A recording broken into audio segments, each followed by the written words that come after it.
ஓம் நம சிவாய. திருச்சிற்றம்பலம். தில்லையம்பலம். தென்னாடுடைய சிவனே போற்றி. எந்நாட்டவர்க்கும் இறைவா போற்றி போற்றி. பெரிய புராண கதைகள்.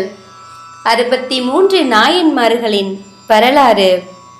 63 நாயன்மார்களில் 54ஆமானவர் செருத்துணையார். அவருடைய வாழ்க்கை வரலாறு. அருசீர் விருத்தம்.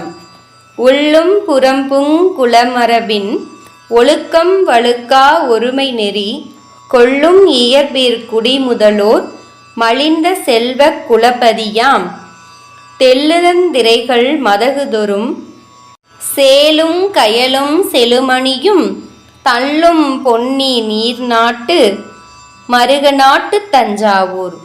செய்யுளெண் 7. தஞ்சை நகரில் வேளாண்குடியில் பிறந்தவர் செருத்துணை என்பவர். எம்பெருமானிடம் இடையறாத பக்தி கொண்ட அவர் இறைவன் தொண்டில் தம்மை அர்ப்பணித்தார். திருவாரூரை அடைந்து ஆரூரான் ஆலயத்தில் தங்கி அப்பெருமானுக்கு தொண்டுகள் பல புரிந்து வந்தார். ஒரு நாள் பூத்தொடுக்கும் மண்டபத்தில் அமர்ந்து எம்பெருமானுக்கு சூட்ட மாலைகள் தொடுத்து கொண்டிருந்தார். அப்போது இறைவன் தரிசனத்திற்கு அங்கே வந்திருந்த பல்லவ மன்னரின் மனைவியார் மண்டபத்தில் கிடந்த மலரொன்றை எடுத்து முகர்ந்தார். எம்பெருமானுக்கு புனிதமாக வைத்திருப்பதை மாசுபடுத்தி விட்டாரே என கோபம் கொண்டு அவர் அரசி என்பதையும் நினையாது அவரது மூக்கை அறிந்து விட்டார்.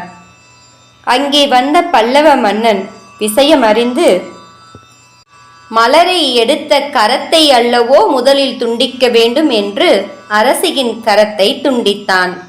அவ்விருவருடைய பக்தியை மெச்சி சிவபெருமான் காட்சி தந்து அரசியின் வெட்டுண்ட அவயவங்கள் முன்போல வளர அருள் செய்தார். செருத்துணையார் மேலும் பல காலம் தொண்டுகள் செய்து வந்து முடிவில் இறைவன் திருவடி சேர்ந்தார். ஓம் நம சிவாய. திருச்சிற்றம்பலம். தில்லையம்பலம். தென்னாடுடைய சிவனே போற்றி. எந்நாட்டவர்க்கும் இறைவா போற்றி போற்றி.